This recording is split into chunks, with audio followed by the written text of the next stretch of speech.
Assalamualaikum warahmatullahi wabarakatuh. Halo teman-teman. Di sini aku mau menjelaskan mengenai hasil tugas UTS dasar kuliah yang bertema itu keterkaitan food estate dan ketahanan pangan dengan perencanaan tata ruang serta pertanian atau agriculture.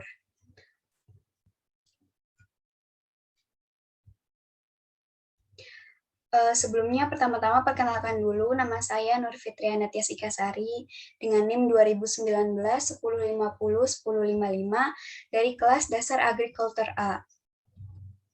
Lalu di sini topik pembahasannya yang pertama ada dasar agriculture. Nah, di sini kita akan membahas apa saja muatan dari pertanian itu sendiri. Kemudian ada ketahanan pangan. Nanti kita akan menjelaskan definisi serta sebagainya. Lalu ada food estate. Kemudian yang keempat ada keterkaitan dengan perencanaan ruang. Dan yang kelima ada keterkaitan dengan aspek pertanian atau agriculture. Nah, di sini yang pertama itu ada materi dasar agriculture yang telah saya pelajari, yaitu ada yang pertama sejarah pertanian. Nah, di sini dijelaskan bahwa sejarah dari tahun berapa hingga tahun berapa, lalu ada sistem pertanian. Di sini sistem pertaniannya apakah masih menggunakan irigasi sawah atau sistem pertanian yang modern. Dan yang ketiga ini ada budaya atau kearifan lokal pertanian. Biasanya itu ada dari budaya pada tahap pemanenan dan pasca panen. Di situ dilakukan ritual budaya adat yang dilakukan. Misalnya upacara atau terus kemudian bisa dan lain-lain. Lalu yang selanjutnya itu ada perkembangan sistem pertanian. Dan yang kelima ada faktor yang mempengaruhi kegiatan pertanian. Bisa dari faktor iklim atau faktor cuaca atau faktor dari kondisi topografi, kondisi geologi atau kondisi lain-lain. Lalu yang keenam ada pengembangan disiplin ilmu keterikatan dengan pertanian dengan sektor lain. Misalnya pertanian di sini dihubungkan dengan agroindustri atau agroteknologi atau agribisnis dan lain-lain. Kemudian yang selanjutnya masuk ke pembahasan yang pertama itu ketahanan pangan.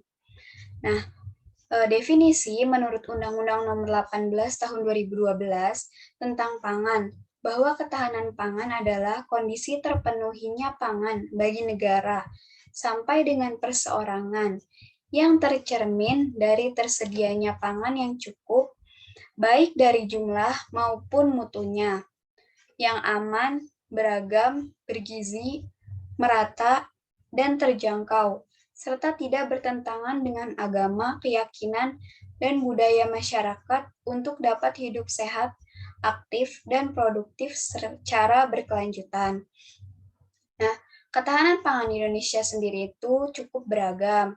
Dilihat dari sektor pertanian yang paling utama. Lalu selanjutnya ada wujud dari ketahanan pangan. Nah, wujud dari ketahanan pangan itu dikendalikan melalui kedaulatan pangan, hak negara dan bangsa yang secara mandiri dapat menentukan kebijakan pangan yang menjamin hak atas pangan bagi rakyat dan memberikan hak bagi masyarakat untuk menentukan sistem pangan yang sesuai dengan potensi sumber daya lokalnya. Nah, jadi di sini masyarakat itu bisa ikut serta dalam menentukan sistem yang sesuai dengan kondisi existing wilayah mereka. Kemudian yang kedua itu ada kemandirian pangan. Di sini ada kemampuan negara dan bangsa dalam memproduksi pangan yang beraneka ragam dari dalam negeri yang dapat menjamin pemenuhan kebutuhan pangan yang cukup sampai di tingkat perseorangan dengan memanfaatkan potensi sumber daya alam, manusia, sosial, ekonomi, dan kearifan lokal secara bermartabat. Kemudian ada yang ketiga yaitu ada keamanan pangan. Nah, kondisi dan upaya yang diperlukan untuk mencegah pangan dari kemungkinan pencemaran biologis, kimia, atau benda lain yang dapat mengganggu, merugikan, dan membahayakan kesehatan manusia, serta tidak bertentangan dengan agama, keyakinan, dan budaya masyarakat, sehingga aman dikonsumsi.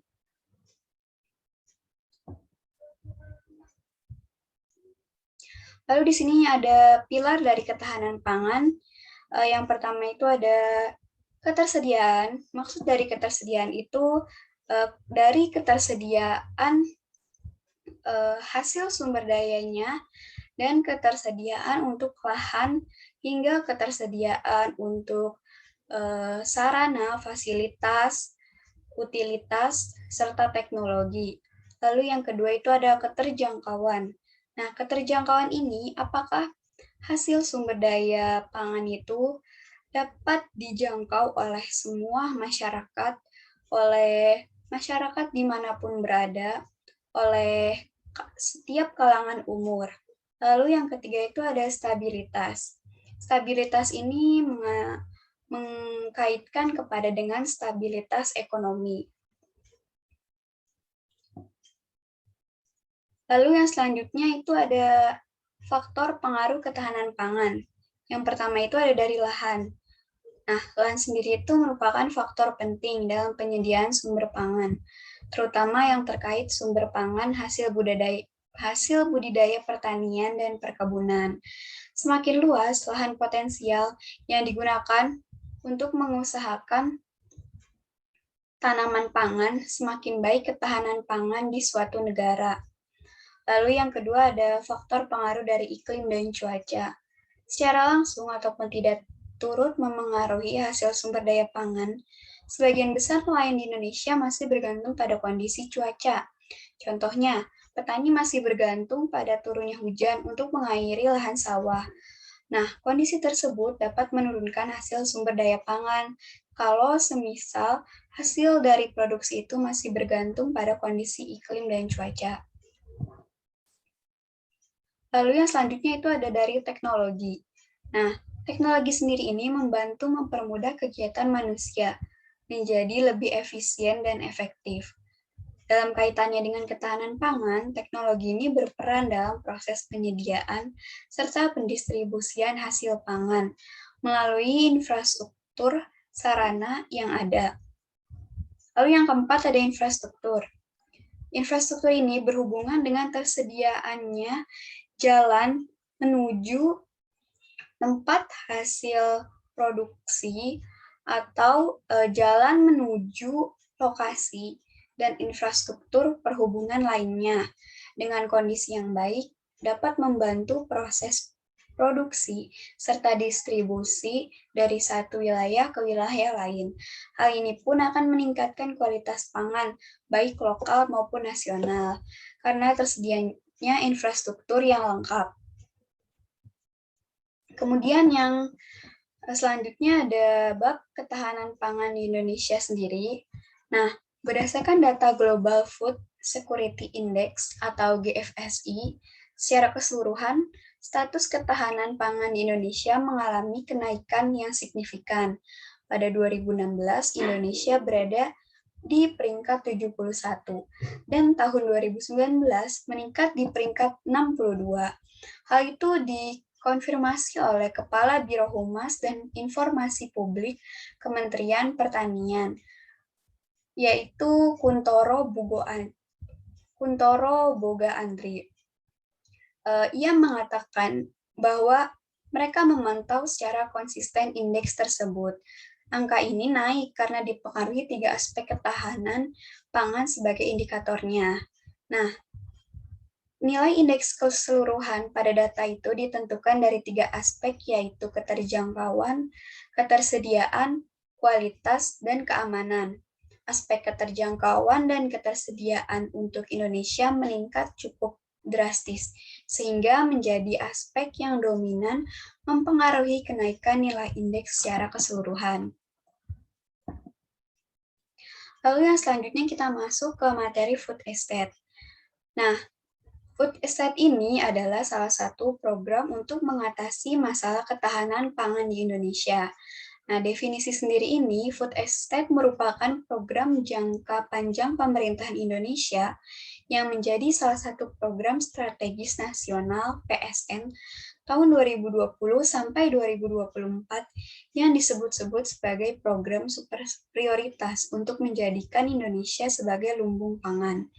Food estate sendiri ini merupakan kegiatan usaha budidaya tanaman skala luas kurang dari 25 hektar yang dilakukan dengan konsep pertanian berbasis ilmu pengetahuan dan teknologi atau IPTEK, modal, serta organisasi dan manajemen modern.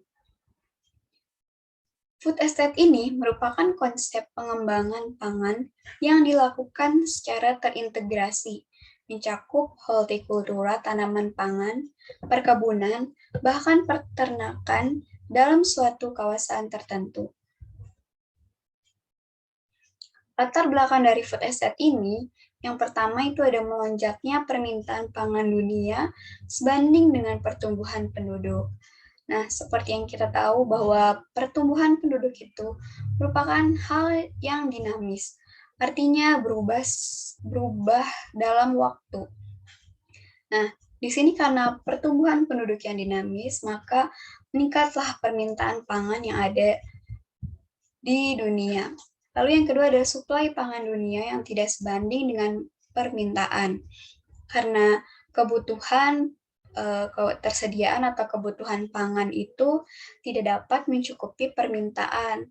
Lalu yang ketiga ini ada semakin tingginya laju alih fungsi lahan pertanian dan kebutuhan pangan nasional yang semakin meningkat, sehingga pangan ini menjadi komoditas strategis. Lalu yang selanjutnya di sini ada contoh proyek strategis nasional tahun 2015 sampai 2019 yang food estate ini tersebar di Kalimantan Barat, Kalimantan Tengah, Kalimantan Timur, Papua, serta Maluku Kepulauan Aru. Seperti yang kita lihat, food estate ini terletak di Kalimantan Tengah, tepatnya Kabupaten Pulang, Pisau, dan Kabupaten Kapuas. Program jangka panjang food estate ini berupa langkah penyediaan lahan baru, rehabilitasi lahan yang ada, dengan meningkatkan sarana untuk mendukung produktivitas lahan, terutama dari sisi pengairan dan drainase di lahan berawa. Kawasan pangan ini luasnya 600.000 hektar atau 6.000 km persegi, yang mana 9 kali lipat luas dari DKI Jakarta.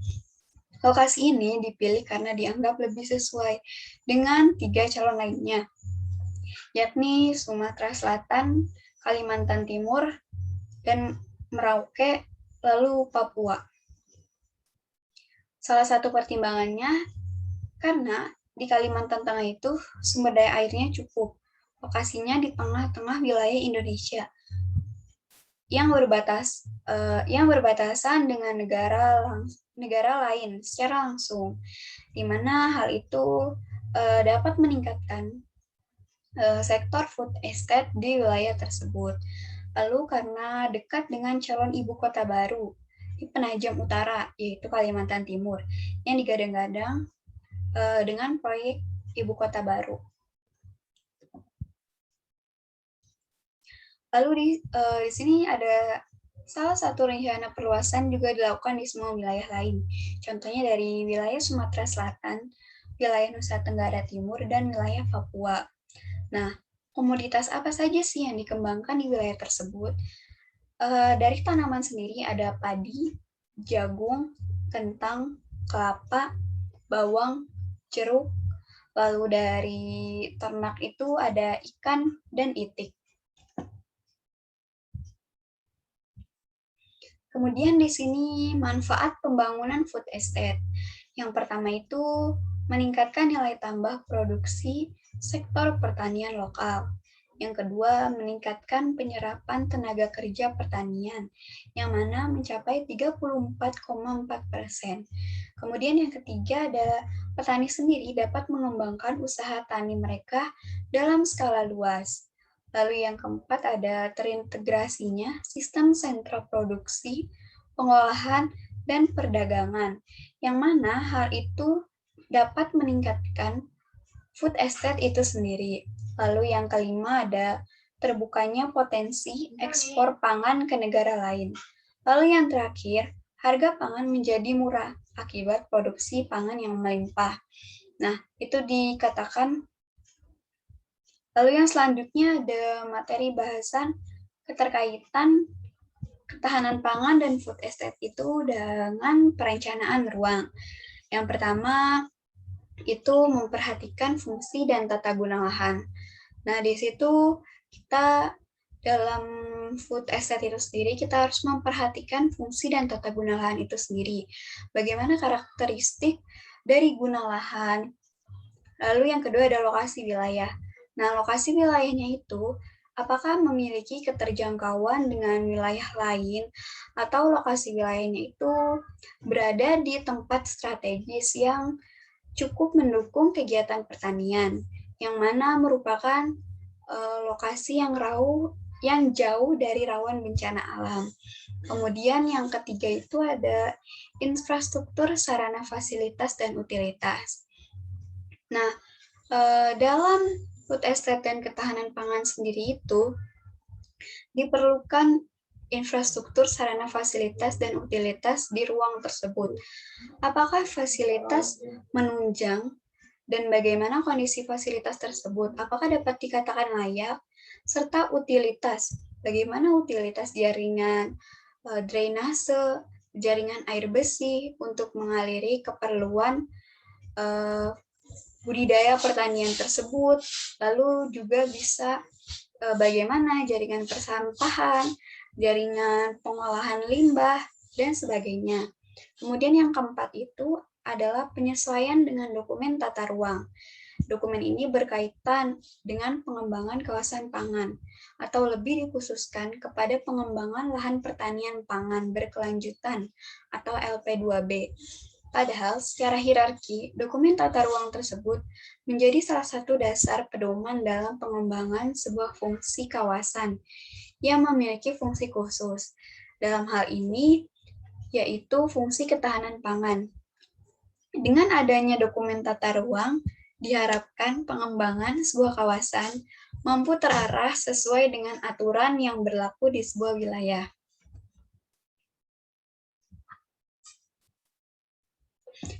Lalu yang selanjutnya ada keterkaitan dengan aspek pertanian. Di mana di sini yang pertama itu ada ketersediaan lahan pertanian. Apakah lahan pertanian itu mencukupi untuk budidaya pertanian sendiri itu? Lalu yang kedua ada pengolahan sistem. Bagaimana pengolahan sistem pertanian di wilayah tersebut? Apakah menggunakan sistem irigasi, teknis, dan sebagainya. Lalu yang ketiga itu ada jenis komoditas yang dapat dikembangkan. Jenis komoditas yang dapat dikembangkan ini beragam. Apakah komoditas itu bergantung pada daerah sekitar atau ciri khas dari wilayah tersebut, atau bergantung pada jenis tanah dan berbagai faktor kondisi lainnya. Lalu yang keempat itu ada pengaruh faktor geologi dan klimatologi. Di sini faktor geologinya itu berhubungan dengan kondisi batuan. Di situ dilihat bagaimana kemiringan lereng atau bagaimana kondisi struktur tanah. Dan klimatologi sendiri ini bagaimana iklim di daerah tersebut serta cuaca. Lalu bagaimana kita mengantisipasi dampak dari perubahan iklim terhadap komoditas pangan yang ada di situ. Lalu yang kelima itu ada budidaya, pemanenan, dan pasca panen. Di sini dilihat bagaimana budidaya, pemanenan, dan pasca panen, apakah sesuai dengan budaya lokal dari adat istiadat masyarakat, serta apakah dapat menunjang kearifan lokal yang terbentuk dari wilayah tersebut. Mungkin cukup sekian penjelasan dari saya. Mohon maaf apabila ada kekurangan. Terima kasih. Wassalamualaikum warahmatullahi wabarakatuh.